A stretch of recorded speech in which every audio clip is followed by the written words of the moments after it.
야곱과 그와 함께한 모든 사람이 가나안 땅 루스 곧 베델에 이르고 그가 거기서 단을 쌓고 그곳을 엘 베델이라 불렀으니 이는 그 형의 낯을 피할 때에 하나님이 그에게 거기서 나타나셨음이더라.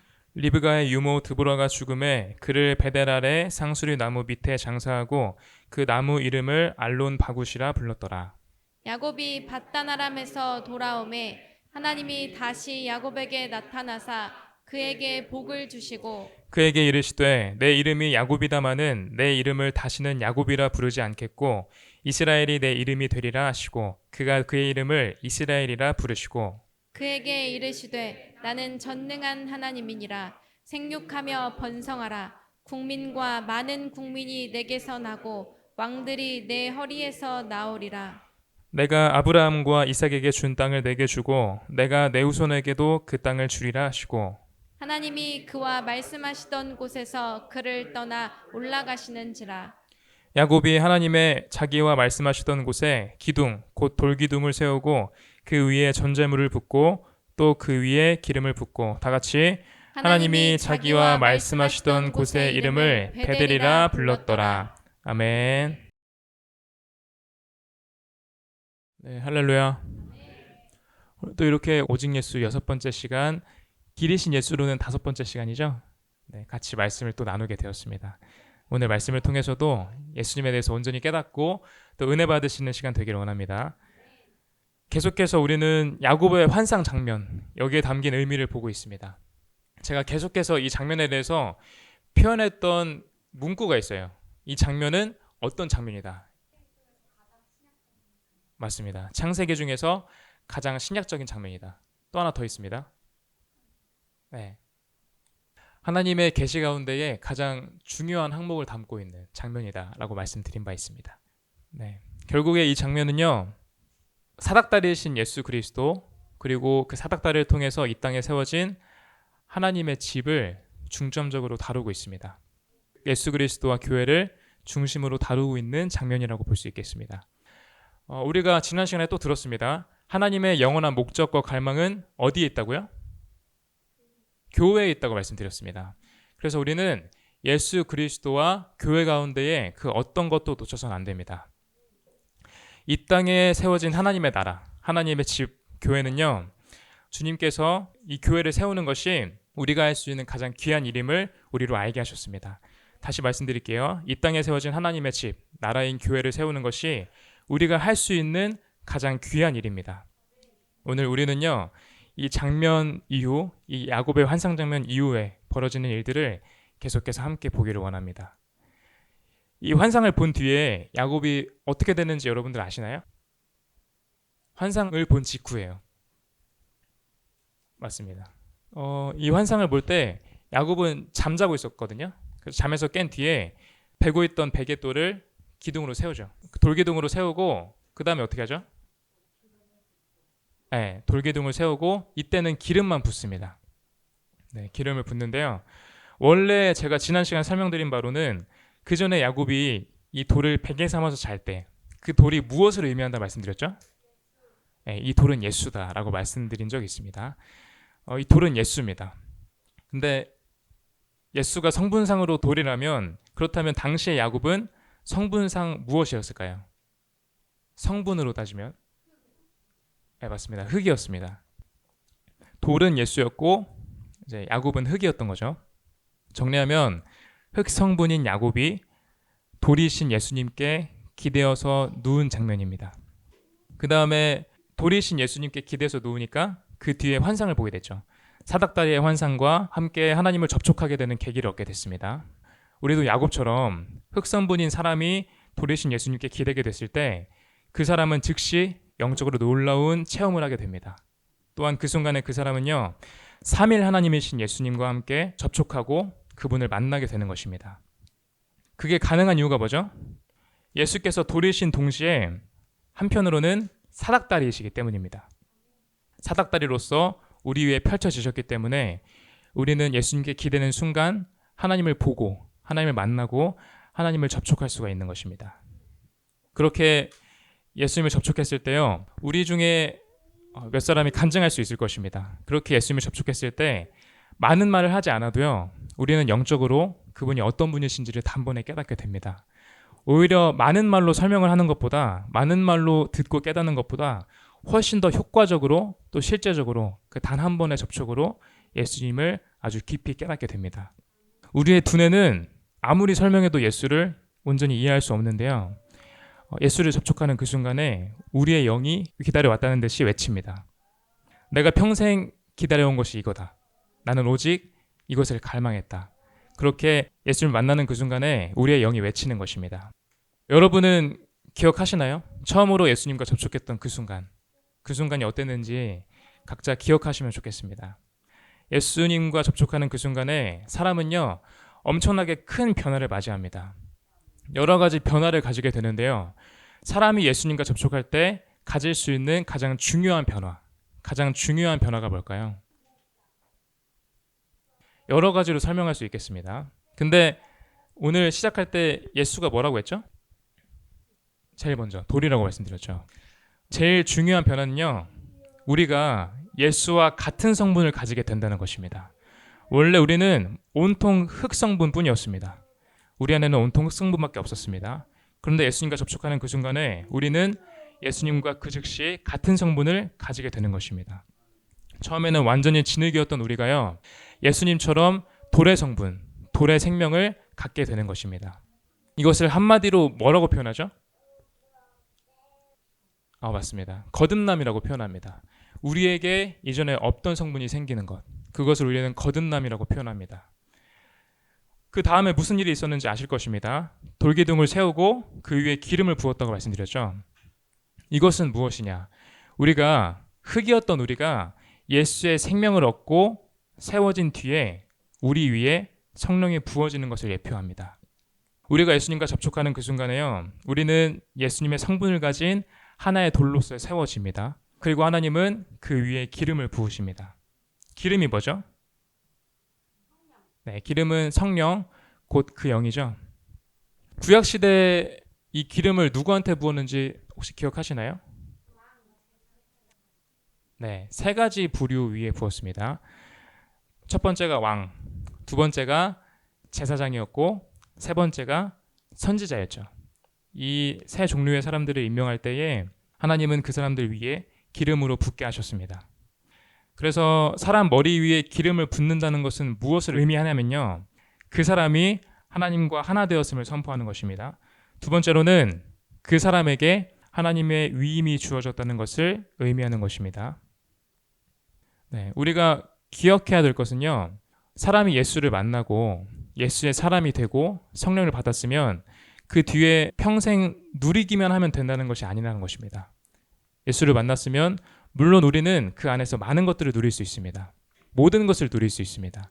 그런데요, 단지 우리에게 이삭처럼 누리는 것만 요구되는 것이 아닙니다. 뭐가 주어지죠? 네, 예수님의 직임, 예수님의 위임이 주어지는 것입니다. 그 위임은 무엇을 위해서 존재하는가? 하나님의 나라와 의를 위해서 존재하는 것입니다. 하나님께서 우리에게 부어주시는 위임은 한마디로 하나님의 나라와 의를 위해서 우리에게 주어지는 것입니다. 각자 그 형태와 방식이 조금씩 다를 수 있습니다. 하지만 결국에 모든 위임은 다 하나님의 나라와 의를 위해서 주어집니다. 그리고 하나님의 나라와 의의 중심에는요, 하나님의 집, 곧 교회가 있습니다. 베드로전서 2장 말씀을 같이 볼까요? 4절로 5절 말씀입니다. 다 같이 읽어볼까요? 시작. 사람에게는 버림바가 되었으나 하나님께는 택하심을 입은 보배로운 산 돌이신 예수에게 나아와 너희도 산 돌같이 신령한 집으로 세워지고 예수 그리스도로 말미암아 하나님이 기쁘게 받으실 신령한 제사를 드릴 거룩한 제사장이 될지니라. 아멘. 네, 여기서 우리가 확인할 수 있듯이요, 성경은 분명하게 말씀하고 계십니다. 너희는 보배로운 산돌이신 예수님께 나아와라. 그리고 예수와 같이 돌이 되어서 신령한 집으로 세워져라. 이렇게 말씀하십니다. 우리를 향한 하나님의 가장 뚜렷하고 뜨거운 갈망은요, 반석이신 예수 위에 하나님의 신령한 집, 곧 교회를 세우는 것입니다. 그것이 하나님의 가장 뚜렷하고 뜨거운 갈망입니다. 그것이 교회 안에 있는 것입니다. 하나님께서 건축하시는 그 집의 재료는 뭘까요? 네, 돌입니다. 돌. 예수처럼 돌로 변화된 우리들 자신입니다. 그것이 교회를 건축하는 재료입니다. 예수님은요, 다른 어떤 재료도 아닌 우리를 통해서 이 땅에 온전한 교회를 세우기를 원하십니다. 그래서 우리는 예수와 접촉하는 그 순간에 예수님과 같이 우리도 예수님의 동일한 그 갈망 안에서 교회를 관심하게 되는 것입니다. 또 다른 모든 것보다도 우선적으로 하나님의 나라와 의의 중심에 있는 교회를 위해서 헌신하게 되는 것입니다. 제가 질문 하나 드리겠습니다. 지난 시간에 계속 본문으로 봤던 창세기 28장 본문 말씀 있죠? 거기에서 야곱이 환상에서 깨어난 뒤에 뭐라고 말하죠? 두렵도다. 이곳이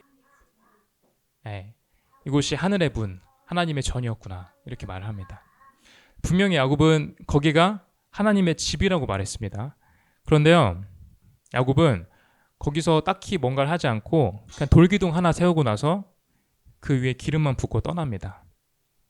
하나님의 집이면 뭐라도 이렇게 짓고 갔어야 되는데 나중에 와서 하나님이 저를 지켜주시고 안전하게 아비 집에 돌아오게 해주시면 제가 그때 이 돌기둥이 하나님의 집이 되게 해드리겠습니다. 라고 약속하고 그냥 떠났습니다. 왜 그렇게 했을까요? 분명히 야곱은요, 거기서 사닥다리를 통해서 하나님을 접촉했고 또 하나의 돌로 세워졌습니다. 그런데 문제가 있었어요. 아까 성분 이야기를 계속 했는데요. 야곱은 돌이 되었죠. 근데 돌은 돌인데 여전히 야곱 안에 돌은 돌이지만 흙성분이 너무 많이 남아 있었다는 것입니다. 분명히 야곱은 돌 성분을 갖게 됐지만 온전한 하나님의 집의 재료가 되기 위해서는 아직도 부적합했습니다. 그래서 하나님은 그에게 과정을 주셔야만 했던 것입니다. 그 사람은 야곱은 온전한 집으로 건축되기 위해서 온전한 돌로 변화될 필요가 있었습니다. 변화되기 위해서 뭐가 필요했죠? 과정이 필요했습니다. 과정을 통해서 하나님은 흙성분인 야곱을 돌 성분으로 차츰차츰 결국 온전하게 대체하셔야만 했습니다. 근데 하나님은 참 감사하고 뛰어난 것이 하나님은 야곱한테 아무것도 안 보여주고 바로 과정 속에 넣지 않으셨습니다. 우리가 계속 봤듯이 하나님은 먼저 그분이 어떤 분이신지를 야곱이 먼저 보게 하신 것입니다. 그리고 하나님의 집에 대한 갈망을 야곱 속에 주입하시고 나서 그 뒤에 야곱을 과정 가운데 넣으셨습니다. 근데 그래도 야곱이 자기가 무슨 과정을 거쳐야 되는지, 어떤 과정을 거쳐야 자기가 흙에서 온전한 돌로 변화될 수 있는지를 깨달았을까요? 몰랐을 겁니다. 야곱은 자기가 무슨 과정을 거쳐야지 하나님의 집으로 건축될 수 있는지 아무것도 몰랐습니다. 근데 상관이 없었습니다. 아무 상관이 없었습니다. 왜냐?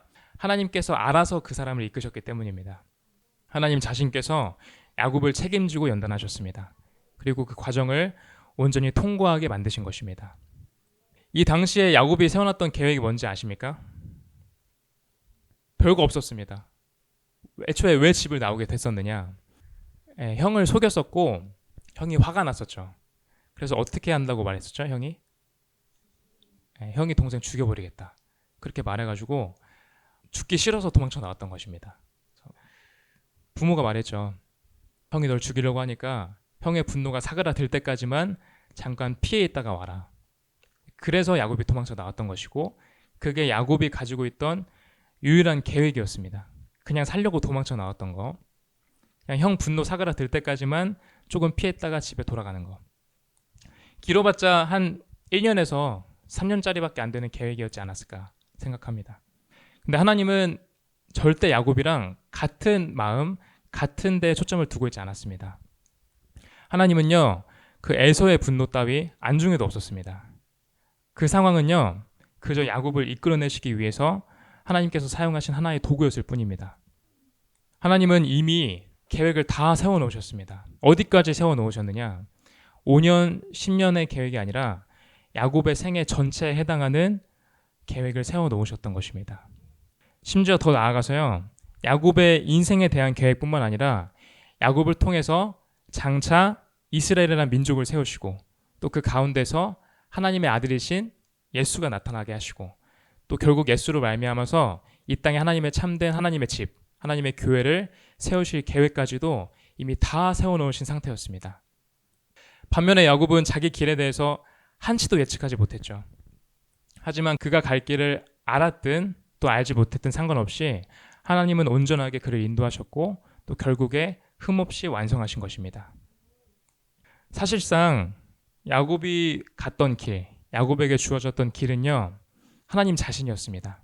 하나님의 손에 이끌려 다니는 거, 그게 바로 야곱이 가야 하는 길이었고 그게 바로 야곱의 길이었던 것입니다. 그래서 야곱은 더 이상 자기의 인생을 설계할 필요가 없었습니다.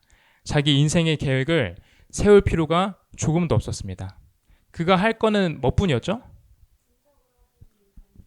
네, 맞습니다. 야곱은 자기가 앞날에 무슨 일이 있을지, 앞날에 무슨 행동을 해야 될지 계획하지 않았고요. 딱 이거 하나만 했습니다.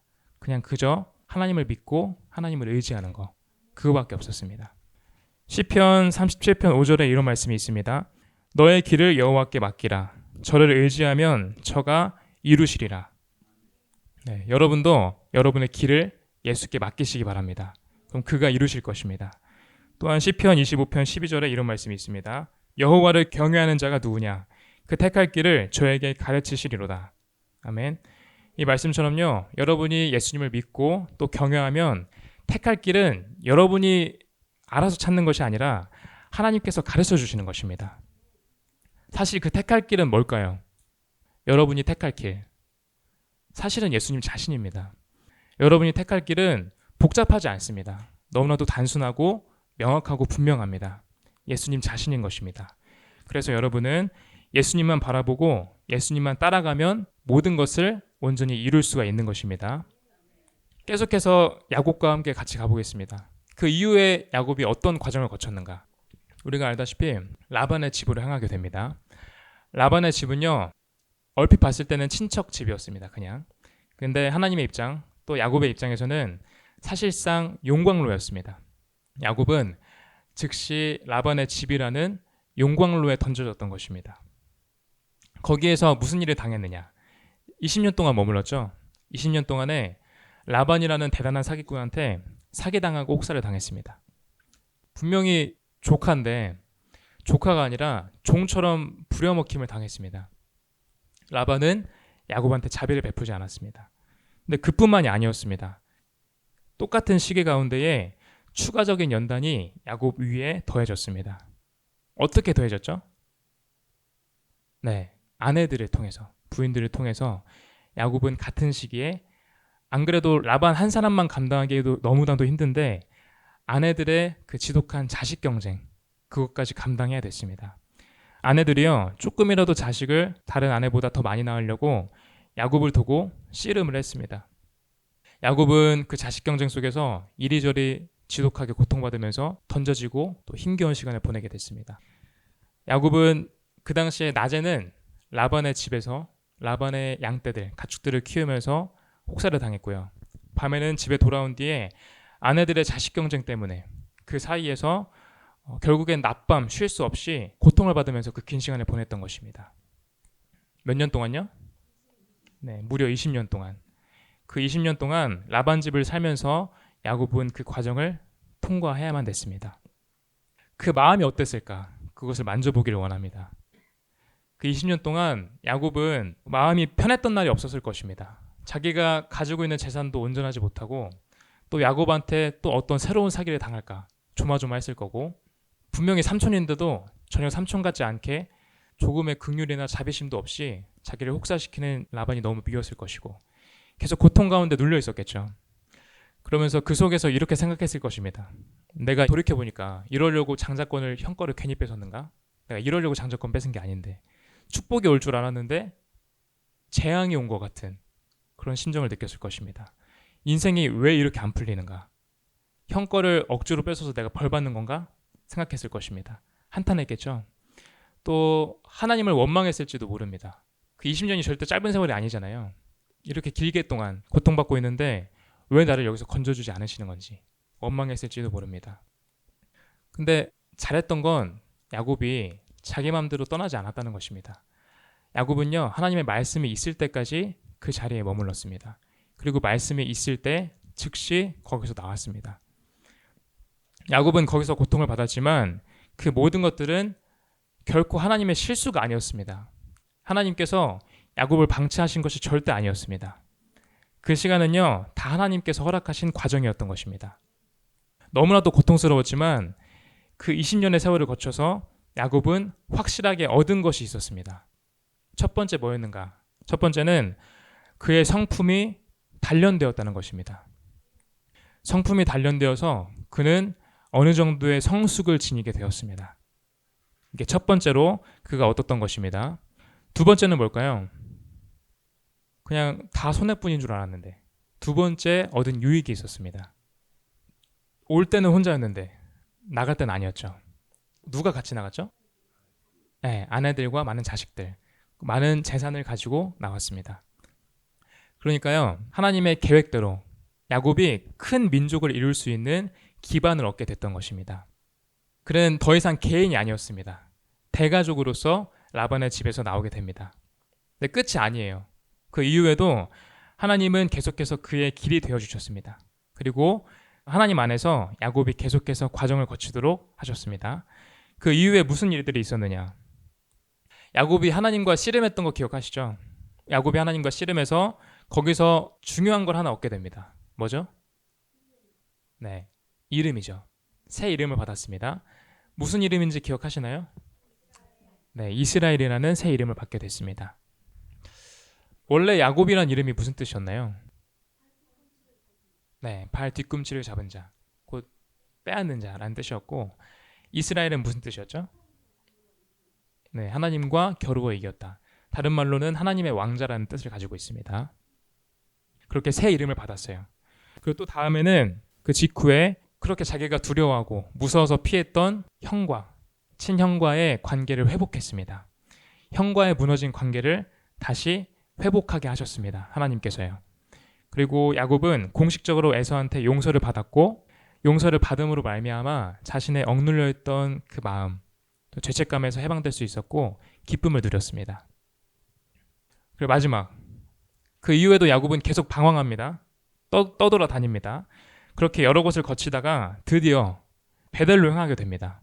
근데 하나님께서요, 그 직전에 야곱으로 하게 하셨던 일이 있었습니다. 뭐였냐면요, 첫 번째로 우상과 귀고리를 제거하게 하셨던 것입니다. 두 번째로는 자기 자신을, 자기의 몸을 정결하게 만들고 또 새 옷을 입게 하셨던 것입니다. 지금까지 몇 가지 항목이 나왔을까요? 5가지가 나왔어요. 다시 정리해드리겠습니다. 야곱이 약 20년 만에 다시 베델로 돌아오기까지 그는 5가지 방면으로 준비되었습니다. 어떻게 준비되었느냐? 첫 번째, 성품이 단련되었습니다. 성숙을 얻게 된 것입니다. 두 번째는 큰 민족이 될 수 있는 기반을 얻은 것. 이것은요, 큰 일을 완성할 수 있는 물질적인 또 인적인 기반을 얻게 된 것을 의미합니다. 세 번째는 뭐였죠? 네, 새 이름을 받았습니다. 원래는 뒤꿈치를 잡은 자였는데 나중에는 하나님의 왕자가 되었죠. 이것은 예수님 안에서 사람이 새로운 위치, 새로운 입장, 또 새로운 정체성을 가지게 되는 것을 의미한다고 볼 수 있겠습니다. 네 번째가 뭐죠? 네, 무너진 관계가 회복되는 것입니다. 우리도요, 야곱처럼 하나님의 이끄심 안에 순종하면서 살다 보면 남편과 아내 사이에, 또 형제 사이에, 또 부모와 자식 간에, 또 성도들 간에 무너져 있던 비정상적인 관계가 올바로 회복되게 됩니다. 아멘. 네, 마지막 5번째, 우상과 귀고리를 제거하고 자신을 정결케 하며 새 옷을 입은 것입니다. 여기서요, 먼저 우상을 제거한 거. 우상을 제거한 게 무슨 의미이냐? 이것은 사람이 예수보다 더 신뢰하고 더 의지하고 더 사랑했던 모든 것을 포기하고 버리는 것을 의미합니다. 그것을 내려놓는 것입니다. 두 번째로 귀걸이를 제거하는 것은요, 귀걸이를 왜 차죠? 꾸미기 위해서 존재하는 것이죠. 한마디로 자기 자신을 돋보이게 만들기 위해서 존재하는 것입니다. 이것은요, 영적으로 내 자신을 드러내고 또 돋보이게 만드는 모든 요소들, 또 그러한 것을 좋아하는 기질들을 제거하는 것을 의미합니다. 그것이 귀걸이를 제거하는 것의 의미였습니다. 그리고 스스로 정결케 했죠. 고린도후서에서 바울이 이렇게 말합니다. 육과 영의 온갖 더러운 것에서 자신을 깨끗게 하자. 이렇게 말합니다. 육과 영의 온갖 더러운 것. 이것은요, 세상적 또 육체적 또 그리고 죄와 관련된 모든 것들로부터 나 자신을 깨끗게 하는 것을 의미합니다. 그것이 스스로 정결케 하는 것입니다. 마지막으로 새 옷을 입었다고 성경에 나와 있습니다. 새 옷을 입었다는 것은요, 여러분 요한계시록 19장 말씀에 이 옷에 대해서 분명히 표현하고 있는 부분이 있습니다. 하나님의 준비된 신부들이 나타나는데요. 그 신부들이 무엇을 입고 있죠? 네, 희고 깨끗한 세마포 옷을 입고 있습니다. 그리고 그것이 무엇을 의미하는지 그 자리에서 명확하게 성경은 말하고 있습니다. 맞습니다. 그것은 성도들의 옳은 행실이다 라고 말하고 있는 것입니다. 흰 세마포 옷은요, 성도들의 옳은 행실을 의미하는 것이었습니다. 여기서도 마찬가지로 적용될 수 있을 것입니다. 낡은 옷을 벗어버리고 새 옷을 입는다.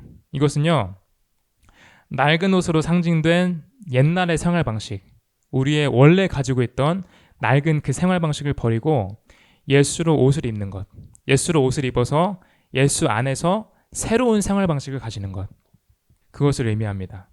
이렇게 야곱은요, 총 5가지의 방면으로 준비되었습니다. 그리고 이것은 우리에게도 똑같이 적용될 것입니다. 그렇게 준비된 뒤에 야곱이 어디로 향했죠? 네, 야곱이 드디어 베델로 향합니다.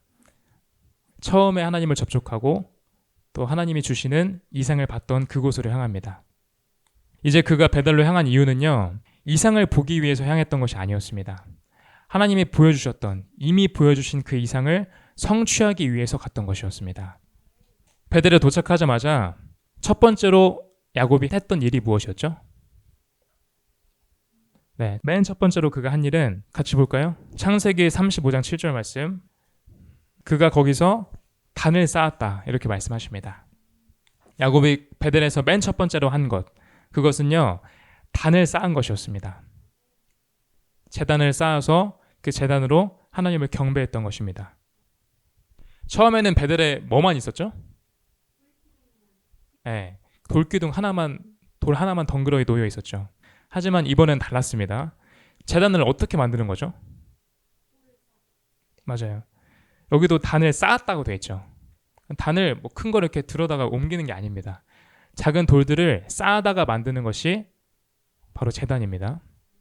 옛날에는 돌 하나만 덩그러니 있었지만 이번에는 많은 돌들을 쌓아서 하나의 온전한 구조물로 만들었습니다. 그것은요, 제단이었지만 한편으로는 하나님의 집이었습니다. 그 돌들이 쌓여서 그렇게 하나 된 그 자리에서 하나님은 그 제단을 통해 또 그 하나님의 집을 통해 최고의 경배, 최고의 예배를 받으셨습니다. 더 이상 하나님은요, 그 자리에서 야곱 한 개인의 하나님이 아니라요, 단체적인 하나님의 집, 교회의 하나님이 되신 것입니다. 이후에 하나님이 만족하셨습니다. 그래서 야곱한테 다시 나타나셔서 어떻게 하시죠? 네, 맞아요. 복을 주십니다. 그리고 이렇게 말씀하십니다. 너의 이름이 야곱이지만 내 이름을 다시는 야곱이라 부르지 않겠고 이스라엘이 내 이름이 되리라. 이렇게 말씀하셨습니다. 이미 야곱이 새 이름을 받았었죠. 어디서 받았었죠? 네, 브니엘이라는 자리에서 이미 하나님께 새 이름을 받은 바 있었습니다. 근데 하나님이 다시 한번 그것을 재확인하시고 다시 한번 강조하십니다.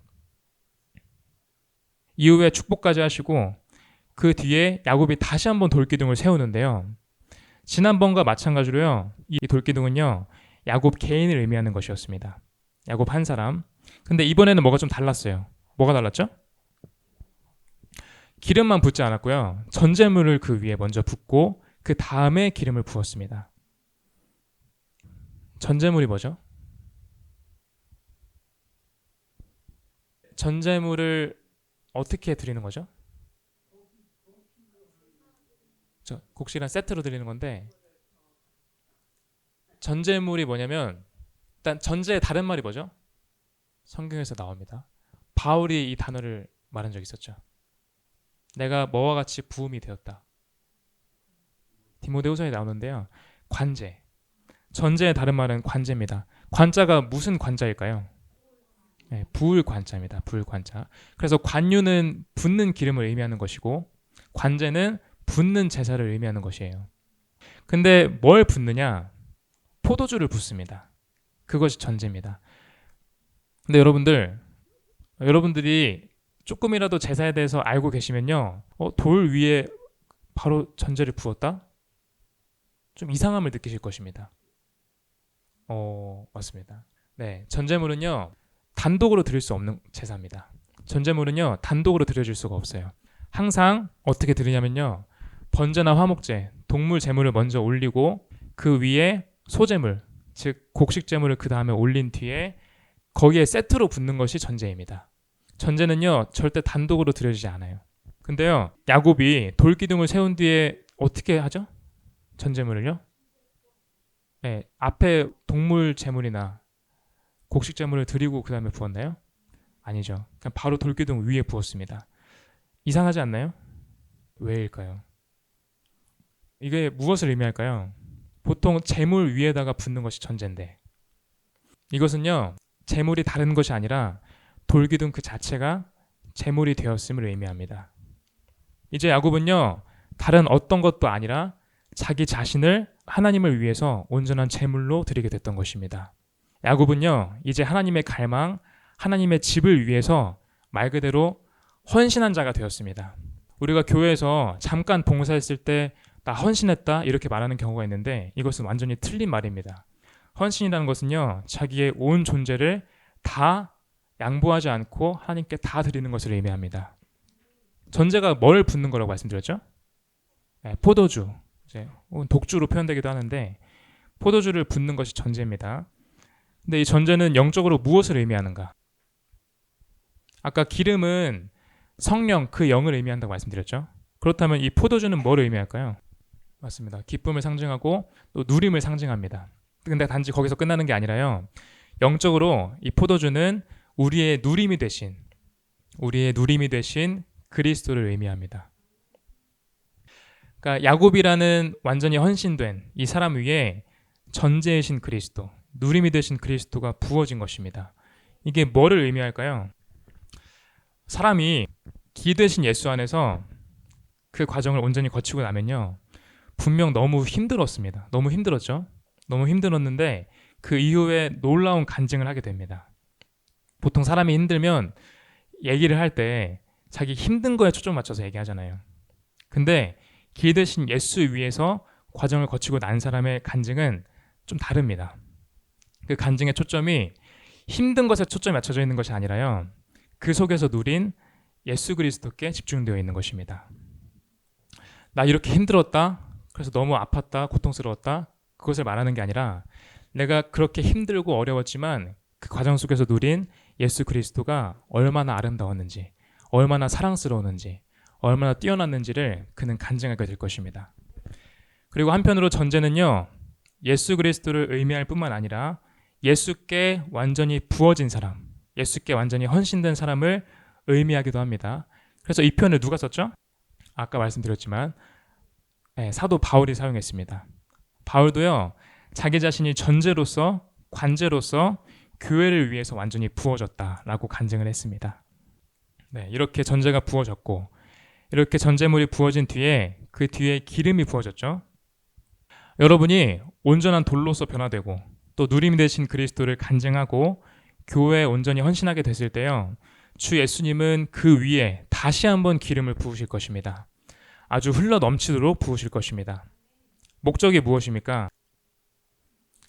그 변화된 사람의 헌신을 통해서 주님의 뜻이 교회 안에 온전히 성취되게 하시기 위해서입니다. 그래서 주님은 그 사람 위에 다시 한번 충만하게 기름을 부으시는 것입니다. 예수님은 이 땅에서 그냥 교회를 얻기 원치 않으십니다. 교회라는 간판을 단 교회는 정말 많지만 주님은 이 땅 가운데서요 참된 교회를 얻기를 원하십니다. 오직 예수를 온전하게 말하고 오직 예수만을 표현하는 교회를 얻기를 원하십니다. 그래서 그 교회를 완성하는 재료로 쓰기 위해서 하나님은 여러분으로 하여금 과정을 거치게 하시는 것입니다. 야곱처럼요. 그래서 여러분이 감당하는 모든 상황과 환경, 또 여러분의 일상생활, 사회생활, 또 또 신앙생활, 교회생활 등을 통해서 여러분 모두를 깎고 변화시키시기 시작합니다. 그래야 해서 결국 뭘로 완성하시는 거죠? 네, 이 장면을 통해서 표현하면 하나의 온전한 돌로, 완전히 변화된 돌로 완성해내시는 것입니다. 흙이 섞이지 않은 돌, 순전한 돌로 완성하시는 것입니다.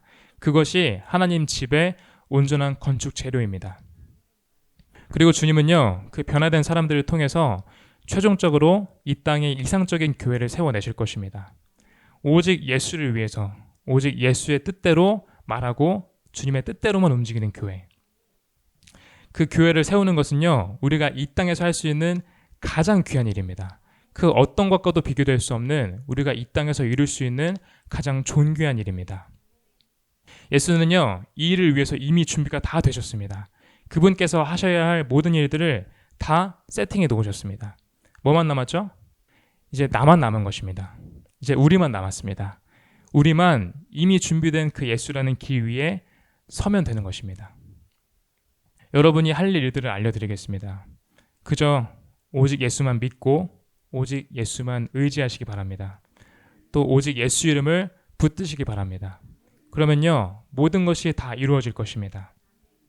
마지막으로 다시 한번 베드로전서 2장 말씀을 볼게요. 4절로 5절 말씀을 보도록 하시겠습니다. 다 같이 읽겠습니다. 시작. 사람에게는 버림바가 되었으나 하나님께는 택하심을 입은 보배로운 산 돌이신 예수에게 나아와 너희도 산돌같이 신령한 집으로 세워지고 예수 그리스도로 말미암아 하나님이 기쁘게 받으실 신령한 제사를 드릴 거룩한 제사장이 될지니라. 아멘. 네, 여러분 이 장면에서 이제 야곱을 온전히 보실 수가 있으십니까? 야곱도요, 산 돌이 있었던 베델로 다시 돌아왔습니다.